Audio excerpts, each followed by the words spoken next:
আমি মনে করি এটি একটি চমৎকার সংজ্ঞা। আল্লাহর বান্দা হতে হলে, আল্লাহর গোলাম হতে হলে আপনাকে 5টি শর্ত পূরণ করতে হবে। আল্লাহর দাসত্ব কবুল করতে, ইতাআত, দাসত্ব পুরোপুরি মেনে নিতে হবে। যদি এমন হয় যে আপনাকে আল্লাহর দাসত্ব মেনে নিতে হচ্ছে, সাথে অন্য কোনো কিছুর দাসত্ব মেনে নিতে হচ্ছে, তাহলে আল্লাহর দাসত্ব আপনাকে প্রথমে কবুল করতে হবে। আপনি আল্লাহর সৃষ্ট কোনো কিছুর কথা মেনে নিতে পারবেন যদি আপনি একই সাথে আল্লাহর দাসত্ব মেনে নেন। অন্যভাবে বললে, আপনি যদি আল্লাহর কোনো সৃষ্টির কথা মেনে নেন কিন্তু একই সময় আল্লাহর অবাধ্যতা করেন, তাহলে আপনি আর আল্লাহর বান্দা হিসেবে গণ্য হবেন না, কারণ আপনি ইতোমধ্যে শিরক করে ফেলেছেন। লা তাআতা লি মাখলুকিন ফি মাসিয়াতিল খালক। স্রষ্টার অবাধ্যতা হয় এমন কোন ক্ষেত্রে সৃষ্টির আনুগত্য করা হয় না, এটা হতে পারে না। গোলাম হিসেবে এটা করা যাবে না। তো প্রথম বিষয়টি হচ্ছে ইতাআত। দ্বিতীয় বিষয়টি হচ্ছে ভালোবাসা, হুব। আমাদের অন্য সকল কিছু থেকে বেশি আল্লাহকে ভালোবাসতে হবে। ওয়াল্লাযীনা আমানু আশাদ্দু হুব্বাল লিল্লাহ। যারা বিশ্বাস করে তারা আল্লাহর ভালোবাসায় দৃঢ়। একই সূরাতে আল্লাহ বলেন, ওয়ামিনান নাসি মান ইয়াত্তাখিযু মিন দুনিল্লাহি আনদাদা ওয়া ইউহিব্বুনাহুম কাহুব্বুল্লাহ। মানুষের মধ্যে এমন রয়েছে যারা আল্লাহর সমকক্ষ দাঁড় করায়। তারা তাদের এমন ভাবে ভালোবাসে যেভাবে আল্লাহকে ভালোবাসে। কিন্তু যারা বিশ্বাস করে তারা আল্লাহর ভালোবাসায় দৃঢ় থাকে। অন্যভাবে বললে, আমাদের ভালোবাসা আছে আমাদের পিতামাতার প্রতি, ভাই বন্ধু, সন্তান সন্ততি, জীবন সঙ্গী, ধন সম্পদ ইত্যাদি সকল কিছুর প্রতি, কিন্তু এগুলো কোনোটাই আল্লাহর ভালোবাসার ঊর্ধ্বে নয়। সকল ভালোবাসাই থাকে আল্লাহর প্রতি ভালোবাসার অধীন। আর আল্লাহকে ভালোবাসার পর আসে তার বার্তাবাহকের প্রতি ভালোবাসা, সাল্লাল্লাহু আলাইহি ওয়াসাল্লাম। দ্বিতীয় বিষয়টি ছিল ভালোবাসা। তো এখন পর্যন্ত আমরা দুইটি বিষয় নিয়ে আলোচনা করেছি, দাসত্ব স্বীকার ও ভালোবাসার প্রকাশ। তৃতীয়টি হচ্ছে তাওয়াক্কুল। সৃষ্টিকর্তার উপর আমাদের ভরসা রাখতে হবে। নিজেকে যখন আমি তার দাস হিসেবে স্বীকার করে নিয়েছি এবং তাকে যখন স্রষ্টা হিসেবে কবুল করে নিয়েছি, তখন তিনি যাই আদেশ নির্দেশ আমার প্রতি করুক না কেন, ভরসা রাখতে হবে যে সে সকলগুলো অবশ্যই আমার জন্য উত্তম।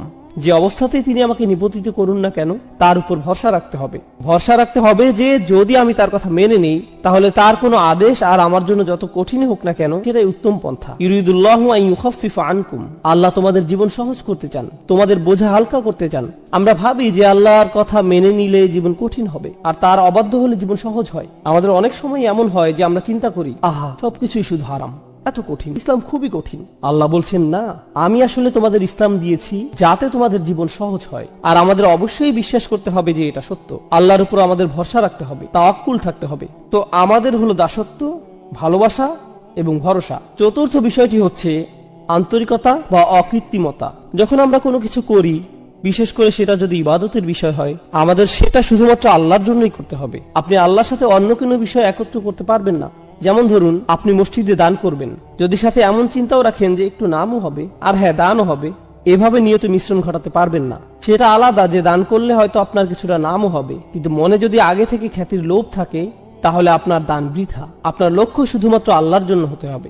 আল্লাহ তার জন্য করা নিয়তে অন্য কারো অংশগ্রহণ করা পছন্দ করেন না, বিন্দু পরিমাণও না। আর তিনি আমাদের থেকে যা চান, ইন্না সলাতি ওয়া নুসুকি ওয়া মাহইয়ায়া ওয়া মামাতি লিল্লাহি রব্বিল আলামিন। এই আন্তরিকতার ব্যাপারে আগের সূরাতে আলোচনা হয়েছে। ফাসাল্লি লিরাব্বিক, তোমার রবের প্রতি আন্তরিকতার সাথে সালাত আদায় করো। আল্লাহর জন্য কোনো কিছু করার ক্ষেত্রে আমাদের নিয়তকে পরিশুদ্ধ করতে হবে। মাঝে মাঝে ধরুন, এটা যদিও একটু বাইরের আলোচনা কিন্তু গুরুত্বপূর্ণ, আমরা বিভিন্ন ভাবে দ্বীনের জন্য কাজ করি। কেউ হয়তো মসজিদে সরাসরি সেবাদান করে, কেউ হয়তো মসজিদ কমিটিতে কাজ করে, কেউ হয়তো দাওয়াতি কাজ সম্পন্ন করে, কেউ ইসলামী স্কুল পরিচালনা করে, অথবা কেউ ইসলামিক ওয়েবসাইট চালাতে সহায়তা করে। যেটাই হোক, যেভাবেই হোক, আমরা দ্বীনের জন্য করি কোনো না কোনো উপায়। কাজের শুরুতে আমাদের নিয়ত শুধু আল্লাহর জন্যই থাকে, কিন্তু সময় পার হলে আমাদের মনে বিভিন্ন চিন্তার উদ্রেক হয়। আমরা বলি, মানুষ আমার কথাই শুনছে, আমার এখানে প্রধান হওয়া উচিত, আর আমাদের আমিত্ব বোধ জাগ্রত হয়। মানুষদের অবশ্যই আমার কাজে স্বীকৃতি দিতে হবে। এখন তো কেউ আমার প্রশংসাই করছে না, লোকজন আমার মতের মূল্যায়নই করছে না, আর এতদিন যা কিছু করেছি কিছুই আমলে নিচ্ছে না। এখন বলুন, আমাদের এই কাজ আল্লাহর জন্য নাকি মানুষের স্বীকৃতির জন্য? আর এভাবে আমাদের মনে যা ঘটে সেগুলো কেউই তেমন ভাবে লক্ষ্য করে না, অথচ সময়ের সাথে এভাবেই নিয়ত পরিবর্তিত হতে থাকে। আপনি সততার সাথে আল্লাহর জন্য শুরু করেন হয়তো, কিন্তু সময়ের সাথে আন্তরিকতায় ভাটা পড়ে। আমাদের অবশ্যই ইখলাস বজায় রাখতে হবে, সেই আন্তরিকতা ধরে রাখতে হবে। এখন সর্বশেষ ও সর্বাধিক গুরুত্বপূর্ণ বিষয়টি, যা ইবাদতের সাথে জড়িত, আমরা ইতিমধ্যে 4টি বিষয় নিয়ে আলোচনা করেছি, পঞ্চম বিষয়টি বাকি আছে। সহজ ভাষায় আমি এটাকে বলি দাসত্বের শর্ত। লক্ষ্য করবেন, যখন আপনি কোনো চাকরিতে যোগদান করেন, আপনার কোম্পানি ও আপনার মধ্যে একটা চুক্তি সম্পন্ন হয়। চুক্তিতে বলা থাকে আপনি কোম্পানির জন্য কি কি করবেন এবং কোম্পানি আপনার জন্য কি কি করবে। একইভাবে স্বামী স্ত্রীর মধ্যেও চুক্তিনামা থাকে। আমি তোমার জন্য এগুলো এগুলো করব, তুমি আমার জন্য এগুলো এগুলো করবে। চুক্তিনামা, শর্তের আদান প্রদান। একইভাবে সন্তান এবং মা বাবার মধ্যে অধিকারের বিষয় থাকে। এগুলো আমাদের অধিকার, এগুলো তোমাদের অধিকার। এখানেও আদান প্রদান হচ্ছে, পরস্পর বোঝাপড়া এখানেও হতে দেখা যাচ্ছে। যে কোনো রাষ্ট্র বা সরকারের সাথে সেখানকার জনগণের একই ধরনের বোঝাপড়া হয়। তোমরা এই পরিমাণ কর দিবে, এই আইন কানুনগুলো মেনে চলবে, বিনিময়ে আমরা তোমাদের এই সেবা দিয়ে যাব। স্পষ্ট বিনিময়। সাধারণত এই ধরনের বিনিময়গুলো কিছু আপোষ মীমাংসা বা বোঝাপড়ার মাধ্যমে হয়, অর্থাৎ দুই পক্ষই এগিয়ে আসে, আলাপ আলোচনা করে, শেষে আপোষের মাধ্যমে সমঝোতা হয়। কিন্তু যখন আমরা আল্লাহর বান্দা, তখন এই ধরনের শর্ত বা সমঝোতা কি করে ঘটবে? এগুলো কি আলোচনা বা আপোষ মীমাংসার মাধ্যমে হবে? অবশ্যই না। সকল শর্তই আসমান থেকে আসবে, আপনাকে শুধু মেনে নিতে হবে। অর্থাৎ আপনার কোনো যোগ্যতা নেই যে আপনি নির্ধারণ করবেন আল্লাহর বান্দা হতে হলে কি কি মেনে চলবে আর কি কি মেনে চলবেন না, আল্লাহর উপাসনার জন্য কি কি করবেন আর কি কি করবেন না, আল্লাহকে মেনে চলার জন্য কি করবেন আর কি করবেন না। আপনি নিজে কখনোই নিজের জন্য এগুলো নির্ধারণ করতে পারেন না। এই ব্যাপারে সকল শর্ত, সকল কর্তৃত্ব শুধুই আল্লাহর। আর শুধুমাত্র এভাবেই আপনি আল্লাহর বান্দা হতে পারেন যে এসব শর্তে, এই চুক্তিতে আপনার সামান্যতম অংশও নেই। সকল শর্তই আল্লাহর, কর্তৃত্ব শুধুই আল্লাহর। এবার আসুন, কাফিররাও আল্লাহকে ডাকে, তারাও তাওয়াফ করে, সিজদাও করে, আল্লাহর নাম তারাও ভালোভাবেই স্মরণ করে, প্রায় সবকিছুই করে। কিন্তু সেই শর্তগুলো, সেই চুক্তিনামা, তারা যেটাকে আল্লাহর দাসত্ব বলে, যেটাকে তারা আল্লাহতে বিশ্বাস বলে, সেই বিশ্বাস, দাসত্বের চুক্তিনামা তারা নিজেরাই বানিয়ে নেয়। কিন্তু আল্লাহ বলছেন, তোমরা যদি নিজেদের মন মতো এই শর্তসমূহ বানিয়ে নাও, সেটা গ্রহণযোগ্য না। এগুলো শুধু তখনই গ্রহণ করা হবে যদি তা কেবল আমার পক্ষ থেকেই আসে। আর সেই শর্তসমূহ যা তার থেকে আসে, সেগুলো মূলত তাই যা নবী রাসূলগণ নিয়ে আসেন। তাই এসব শর্তাবলী, এগুলো খুবই গুরুত্বপূর্ণ। আপনাকে একদিন কেউ বলল, জানো, আমি সৃষ্টিকর্তাকে খুবই ভালোবাসি, আমি প্রায়ই তার উপাসনা করি, প্রার্থনা করি। আসলে আপনি করেন না। আপনি করেন না, কেননা আপনি যদি সৃষ্টিকর্তার প্রার্থনা করেন নিজের মন মতো করে, তাহলে কিভাবে আপনি তার গোলাম হবেন? যখন আপনি সৃষ্টিকর্তার প্রার্থনা করবেন এমন ভাবে, ঠিক যেমন ভাবে তিনি আপনার নিকট আশা করেন, এটাকে সৃষ্টিকর্তার সঠিক উপাসনা বলা যায়। শর্তগুলোর সংজ্ঞা কেবল আল্লাহর পক্ষ থেকেই আসতে পারে। আল্লাহতে বিশ্বাসের অর্থ আসলে কি কি? আল্লাহকে মেনে চলার অর্থ কি? আল্লাহর ইবাদত করার অর্থটাই বাকি। এটি হলো প্রাথমিক আলোচনা। দাসত্বের শর্তসমূহ দুইটি বিষয়। আমি চাই আপনারা ইবাদত শব্দটার আসলে আরবিতে কি বোঝায় সেটা আগে জেনে নিন। কিংবা বলা যায় উবুদিয়্যাহ শব্দটি, যেটি মূলত মাজদার ব্যাকরণ অনুযায়ী, এটি মূলত দুটি বিষয়ের সমন্বয়। এখন আমি যদি শুধুমাত্র যে কোনো একটি আপনাদের সামনে প্রকাশ করি, তাহলে মূল অর্থটি অসম্পূর্ণ থেকে যাবে। মূলত এটি ক্লাসিক্যাল আরবির সামনে ইংরেজি ভাষার একটা সীমাবদ্ধতা। ক্লাসিক্যাল আরবি ভাষা একই সময় বিভিন্ন বৈশিষ্ট্যের প্রকাশ ঘটায়। এখন আমরা যদি কোনো বিষয়ের ক্ষেত্রে পুরোপুরিভাবে অর্থের প্রকাশ না ঘটাই, বাক্যের আংশিক প্রকাশ আমাদের মনে গন্ডগোল বাঁধাতে পারে। তো দুইটি পরিভাষা যা ইবাদত শব্দটির সকল বৈশিষ্ট্য ও গুণাগুণ পরিপূর্ণরূপে প্রকাশ করে, সে দুইটি হলো প্রার্থনা ও দাসত্ব। হ্যাঁ, এই দুটির সমন্বয়, প্রার্থনা ও দাসত্ব।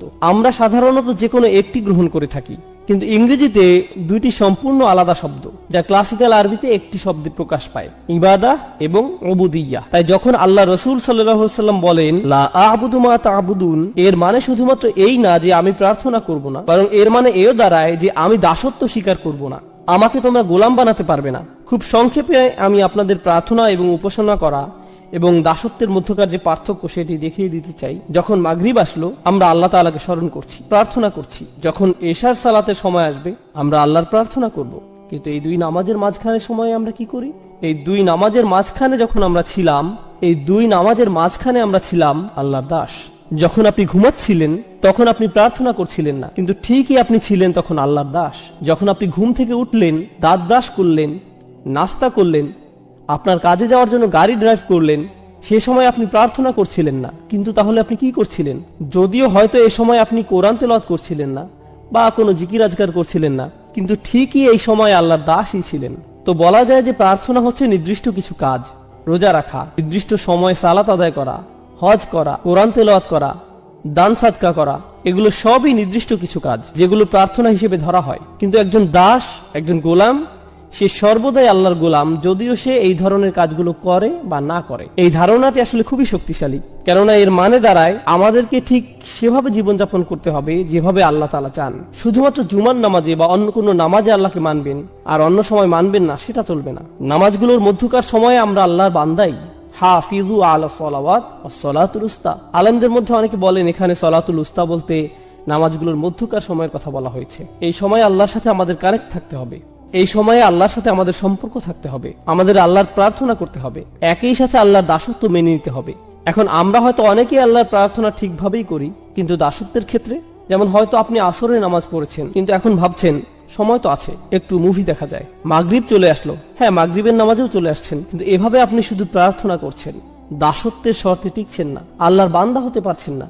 কার হয়তো একটি মদের দোকান আছে, কিন্তু সে 5 ওয়াক্ত নামাজ পড়ছে মসজিদে গিয়ে। তো এখান থেকে সহজে বোঝা যায় যে সে আল্লাহর প্রার্থনা সঠিকভাবে করছে, কিন্তু আল্লাহকে মানছে না, কোনোভাবেই সে আল্লাহর বান্দা নয়। তাই সমস্যা হয়ে যায় আমাদের এই ইংরেজি অনুবাদগুলোর কারণে। এই অনুবাদগুলো দেখে আমাদের মনে হয়, যাক অন্তত পক্ষে আল্লাহর প্রার্থনা তো সঠিকভাবে করছি, আমার কাজ তো হয়ে গেল। না না, আপনি আল্লাহর প্রার্থনা করছেন, কিন্তু আপনি আল্লাহর বান্দা নন। প্রার্থনা করা হচ্ছে একটি অংশ, দাসত্ব হচ্ছে অপর অংশ, এবং ইবাদা এই দুইটি অংশ নিয়ে গঠিত, শুধু একটিতে হবার নয়। এখন আরবদের ব্যাপারটি লক্ষ্য করুন। আরবদের দুটি সমস্যা ছিল। প্রথমটি হচ্ছে তারা আল্লাহর প্রার্থনায় বিমুখ ছিল, তবে এর চাইতে বড় সমস্যা, তারা আল্লাহর দাসত্ব মেনে নিতে রাজি ছিল না। এই সূরাটি এই দুইটি সমস্যা নিয়ে আলোচনা করছে। আমাদের এই সমস্যা দুটি স্পষ্টভাবে চিহ্নিত করে নিতে হবে। যখন তারা আল্লাহর সামনে মাথা নত করতে এবং অন্য সকল উপাস্য থেকে মুখ ফিরিয়ে নিতে অস্বীকার করে, তখন সেটা তাদের কোন সমস্যা, প্রার্থনাগত সমস্যা নাকি দাসত্বের সমস্যা? অবশ্যই এটি তাদের প্রার্থনাগত একটি সমস্যা। কিন্তু যখন তারা ইয়াতিমদের দূরে ঠেলে দেয়, যখন তারা নারী শিশুদের হত্যা করতে বিরত থাকে না, যখন তারা গরিব দুঃখীদের দিকে ফিরেও তাকায় না, যখন তারা ন্যায় বিচার থেকে নিজেদের দূরে সরিয়ে নেয়, যখন তারা বিনা অপরাধে মানুষ হত্যা করে, যখন তারা কৃতদাসদের উপর অমানবিক অত্যাচার করে, তখন তারা আসলে কিসের সাক্ষ্যদান করে? তারা মূলত আল্লাহর দাসত্বকে প্রত্যাখ্যান করে। আল্লাহর বান্দার ন্যায় জীবনযাপন তারা কোনো আগ্রহ দেখায় না। আপনি আল্লাহর বান্দা মানে আপনি আল্লাহর উপাসনা করেন এবং তার সাথে তার দাসের ন্যায় জীবনযাপন করেন, দুইটি বিষয়। এখন আয়াতটি আমরা ভালোভাবে বুঝবো। লা আ'বুদু মা তা'বুদুন, এখানে লা আ'বুদু অর্থাৎ আমি দাসত্ব করব না এবং আমি প্রার্থনা করব না যার ইবাদত তোমরা করছো। আমাদের বুঝতে হবে এই আয়াতে আল্লাহ রসুলকে বলা হয়েছে কাফিররা কিসের প্রার্থনা করত আর তারা কার দাসত্ব করত সে ব্যাপারে কথা বলতে। তো তারা কিসের প্রার্থনা করত এবং তারা কার দাস ছিল বলে মনে করেন? তারা বিভিন্ন মূর্তির, নিজেদের বানানো মেকি ঈশ্বরের উপাসনা করত এবং তারা নিজেদের লোভ লালসার দাস ছিল। দুইটি বিষয়, তারা মূর্তিগুলোর পূজা করত এবং নিজেদের শাহাওয়াত, লোভ লালসার গোলাম হয়ে গিয়েছিল, নিজের নফসের পূজারী।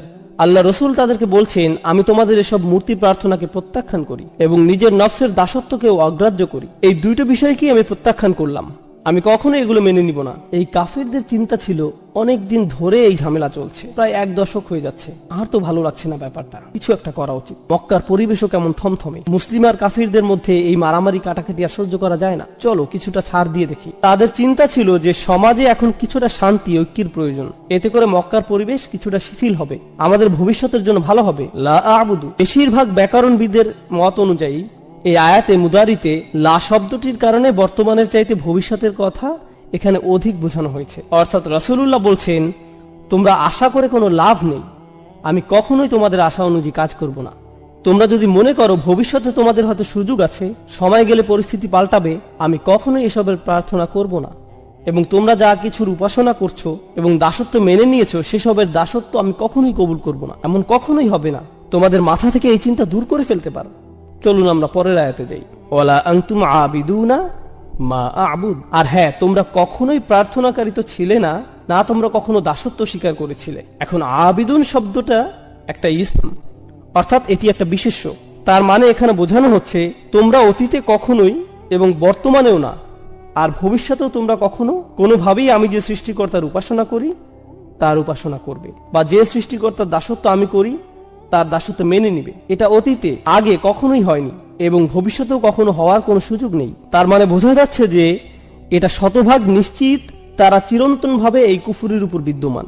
এখন আপনারা যদি এই আয়াতটি ভালোভাবে বুঝে নিতে চান, কেন আল্লাহ বললেন যে তারা তাদের কুফুরির উপরই বিদ্যমান থাকবে, কেন তারা কখনোই মানবে না, কুরাইশদের এই নির্দিষ্ট কিছু নেতাদের কেন আল্লাহ এভাবে অভিশপ্ত করলেন, সেটার উত্তরটি কোরআনের অন্য এক স্থানে আমরা পাই। আল্লাহ বলেন, আম আবরামু আমরান ফাইন্না মুবরিমুন। খুবই গুরুত্বপূর্ণ একটি আয়াত। এই আয়াতটি বোঝার জন্য আপনাদের খুবই গুরুত্বপূর্ণ একটা শব্দ সম্পর্কে ধারণা নিতে হবে। আরবি শব্দটি হচ্ছে ইব্রম। ইব্রম এই শব্দের অর্থ হয় কোন স্থাপনার জন্য দড়ি বাঁধা। আপনারা নিশ্চয়ই জানেন আগেরকার দিনে আমাদের কাছে সিমেন্ট ছিল না, সিমেন্ট বলতে কিছুই ছিল না। তো এখন আপনার কাছে 2 টুকরো কাঠ আছে, আপনি সেগুলো কিভাবে জোড়া লাগাবেন? বেঁধে নেওয়া ছাড়া আর কোনো উপায় নেই। আপনি কোনো দুর্বল বা পাতলা কোনো দড়ি অবশ্যই নিবেন না, আপনি দ্বিগুণ মোটা করে একটি দড়ি নিতে হবে, সেটা ঘুরিয়ে পেঁচিয়ে শক্ত করে নিতে হবে, আর সেটা কেবল একবার বাঁধলেই হবে না, একের অধিক গিট দিতে হবে। অর্থাৎ প্রক্রিয়াটি প্রত্যেক ধাপেই দ্বিগুণ, দ্বিগুণ, ত্রিগুণ এভাবে করে করে পদক্ষেপ নেওয়া হচ্ছে, যাতে নিশ্চিত থাকা যায় যে দড়িটি কখনোই ছিঁড়বে না। আর আল্লাহ তাআলা এখানে এই শব্দটি ব্যবহার করছেন কাফেররা তাদের কুফরের উপর স্থির থাকতে ঠিক কতটা প্রতিজ্ঞাবদ্ধ সেটা বোঝাতে। আবরামু আমরন, তারা কি তাদের এই সিদ্ধান্তের ক্ষেত্রে দড়িতে গিট লাগার ন্যায় প্রতিজ্ঞাবদ্ধ হয়ে গিয়েছে? তারা কি তাদের সিদ্ধান্তে এতটাই দৃঢ় যে তারা কখনোই আর ফেরত আসতে চায় না? কেননা আপনি যদি একবার এই দড়িতে গিট লাগিয়ে দেন, তার মানে বোঝা যাচ্ছে যে আপনার ইচ্ছা আর কখনো ফেরত না আসা। বিষয়টা জুতার ফিতার ন্যায় সহজ নয় যে কিছুক্ষণ পর আপনি আবার খুলে ফেলবেন। আল্লাহ বলছেন তারা এতটাই নিশ্চিত যে তাদের কুফুরির এই সিদ্ধান্তে তারা আর কখনোই ফেরত আসতে চায় না। বিষয়টি কেমন? যদি এমনই হয় ফা ইন্না মুবরিমুন, তাহলে আমরাও আমাদের দড়ি বেঁধে দিচ্ছি। যদি তারা এতটাই নিশ্চিত থাকে, তাহলে আমরাও নিশ্চিত যে আমরা তাদেরকে কুফুরির উপরই প্রতিষ্ঠিত রাখবো। আর দেখুন, আল্লাহ যখন তাদের দড়ির কথা উল্লেখ করছেন তখন ফিল বা ক্রিয়া ব্যবহার করছেন।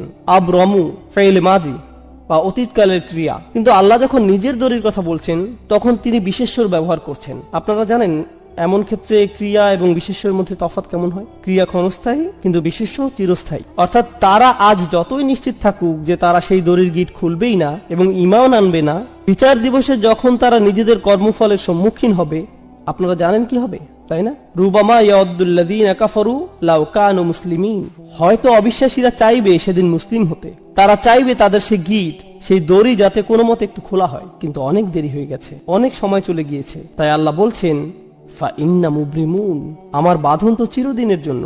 বিশেষের ব্যবহার হয়েছে এখানে, অর্থাৎ সমাপ্তি ঘটে গেছে, শেষ। আর কাফিরদের ক্ষেত্রে বলা হচ্ছিল সংশয় আকারে, তারা কি আসলেই এভাবে দড়িতে গিট লাগাতে যাচ্ছে? সত্য কি? কিন্তু এখানে কোনো সংশয় নেই, এটাই সত্য। আল্লাহ বলছেন আল কাফিরুন, তাহলেই এটাই হবে। অন্যভাবে বললে তারা তাদের সিদ্ধান্ত স্থির করে ফেলেছিল, তাই আল্লাহ তাআলাও তার সিদ্ধান্ত নিয়ে নিয়েছেন। অবাক হওয়ার কিছু নেই। তোমরা কখনোই সেই সত্তার প্রার্থনা করনি যার প্রার্থনা আমি করেছি। মনে করো না যে আমার নবুয়তের পূর্বে তোমাদের আর আমার বিশ্বাস একই ছিল। না না না, কখনোই না। ওয়ালা আনতুম আবিদুন, তোমরা কখনোই করনি, কখনোই সঠিকভাবে প্রার্থনা করনি, আগেও কখনো করনি, ভবিষ্যতেও কখনো করবে না। যার দাসত্ব আমি এখন করছি তোমরা তা মেনে নিবে না। আবুদ, এই শব্দটি রাসূলের জন্য বর্তমানকালে ব্যবহৃত হয়েছে। খুবই চমৎকার প্রয়োগ। এই শব্দটি বর্তমানকালে ব্যবহৃত হলে কি বোঝায় জানেন? তিনি তার অতীত বোঝাননি, তিনি শুধুমাত্র তার ভবিষ্যৎ নিয়ে বলেছেন। আর এটি খুবই চমৎকার কেন জানেন? কারণ তিনি কখনোই শিরক করেননি। রাসূলুল্লাহ সাল্লাল্লাহু আলাইহি ওয়াসাল্লাম কখনোই শিরক করেননি, সেটা আমরা জানি। কিন্তু সত্যিকার অর্থেই তিনি আল্লাহর বান্দা তখন হলেন যখন আল্লাহর পক্ষ থেকে তার নিকট ওহী আসা শুরু হলো। তিনি সত্য খুঁজে ফিরছিলেন, সর্বক্ষণ চিন্তায় পেরেশানিতে মগ্ন ছিলেন। ওয়াজাদাকা দাল্লান ফাহাদা, আমরা তোমাকে অন্বেষণ করতে দেখেছি এবং পথ প্রদর্শন করেছি। কিসের পথ দেখানোর কথা বলা হচ্ছে? দাসত্ব কবুলের পথ। হেদায়েত ও দাসত্ব একই পথের প্রতীক। ইয়াকা না'বুদু ওয়া ইয়াকা নাস্তাঈন, তারপরেই কি আসছে? ইহদিনা, অর্থাৎ হেদায়েত। তো রাসূল সাল্লাল্লাহু আলাইহি সাল্লাম বলছেন, এখন আমি সত্যিকার অর্থে দাসত্ব খুঁজে পেয়েছি। তবে তার মানে এই না যে তোমরা মনে করবে পূর্বে আমি তোমাদের ধর্মবিশ্বাসী ছিলাম। না না, সেটা কখনোই ঘটেনি। তাই তোমাদের এ ব্যাপারে বিভ্রান্ত হওয়া উচিত নয়। আর এখানে খুবই শক্তিশালী শিক্ষা যেটা পাওয়া যায় সেটা হচ্ছে, যদি তোমরা জানো যে আমি কখনোই তোমাদের বিশ্বাস গ্রহণ করব না এবং আমিও জানি যে তোমরা আমার বিশ্বাস কখনো গ্রহণ করবে না, তার মানে এখান থেকে সহজেই বোঝা যায় যে আমাদের রাস্তা ভিন্ন। তাই বলা যায় এই দুইটি আয়াত এখানে ভবিষ্যৎ নিয়ে আলোচনা করছে। হ্যাঁ, অতীতের তুলনায় এখানে ভবিষ্যতের দিকে ফোকাস করা হচ্ছে। আমি কোনো কিছু ছাড় দিব না এবং তোমরাও কোনো কিছুতেই ছাড় দিবে না বলে মনে হচ্ছে। আল্লাহর উপাসনা তোমরা করবে না এবং তার দাসত্ব তোমরা মানবে না। ওয়ালা আনা আবিদুম মা আবাদতুম। এখন আমরা অতীতে ফিরে যাচ্ছি। আগের দুটি আয়াত ছিল ভবিষ্যতের জন্য, এখনকার দুটি আয়াত অতীতের জন্য। ওয়ালা আনা আবিদুন, আমি কোনো প্রার্থনাকারী নই, অর্থাৎ আমি কখনোই দাসত্ব স্বীকার করিনি। মা আবাদতুম, যার উপাসনা তোমরা করছো।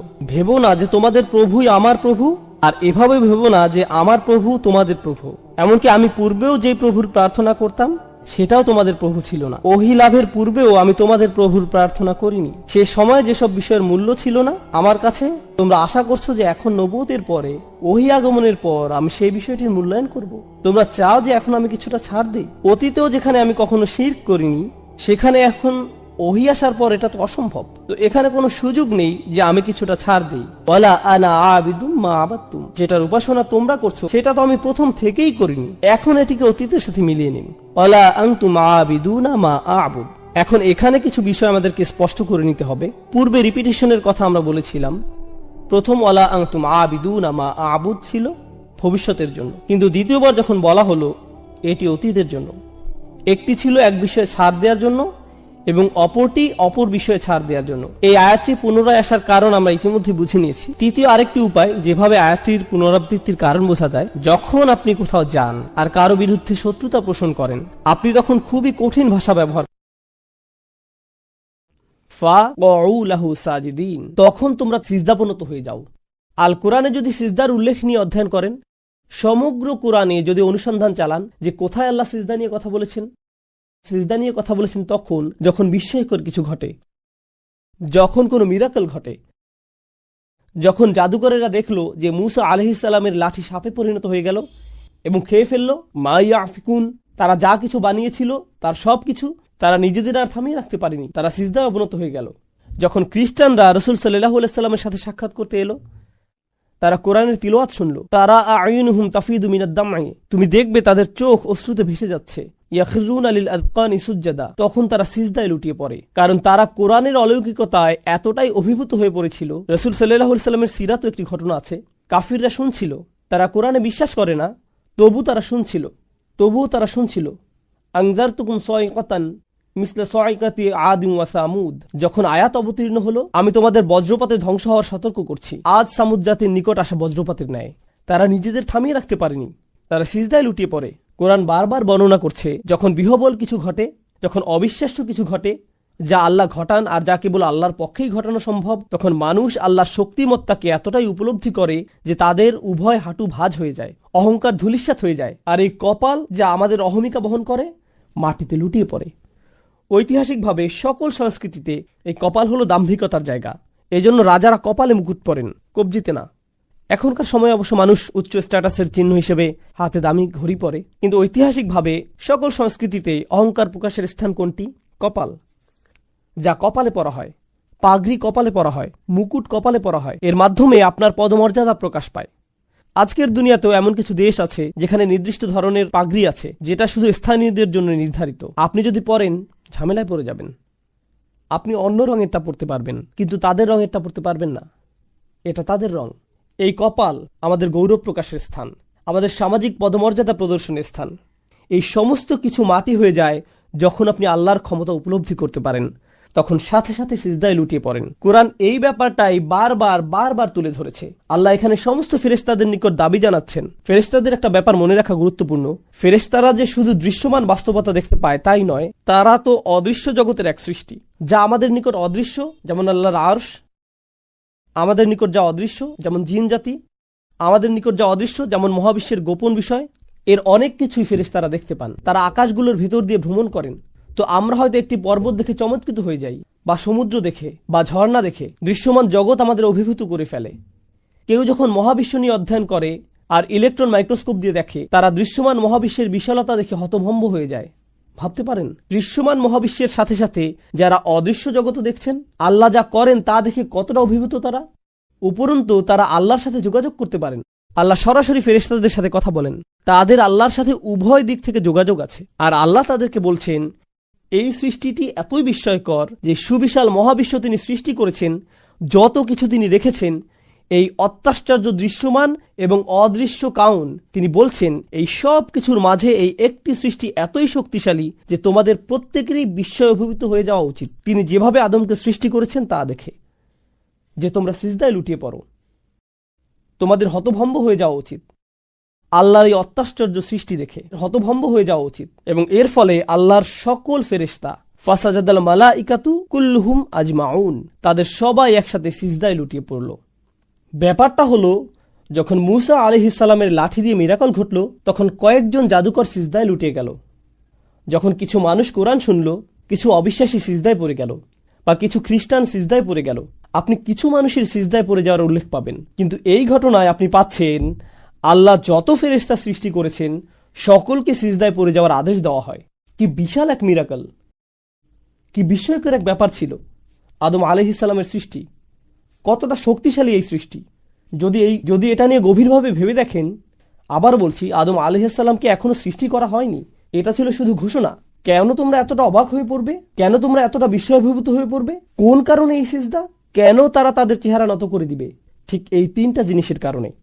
ইন্নী খালিকুম বাশারুম মিন তিন ফাইযা সাওয়াইতুহু ওয়া নাফাখতু ফীহি মির রূহ। এরপর এসেছে ফা। এটি হলো ফা সাবাবিয়া, অর্থাৎ সেই জন্য বা সেই অনুসারে সিজদায় পড়ে যাওয়া। ফা এখানে সাবাবিয়া হতে পারে। এই মতে তোমরা তার সামনে সিজদায় পড়ে যাও।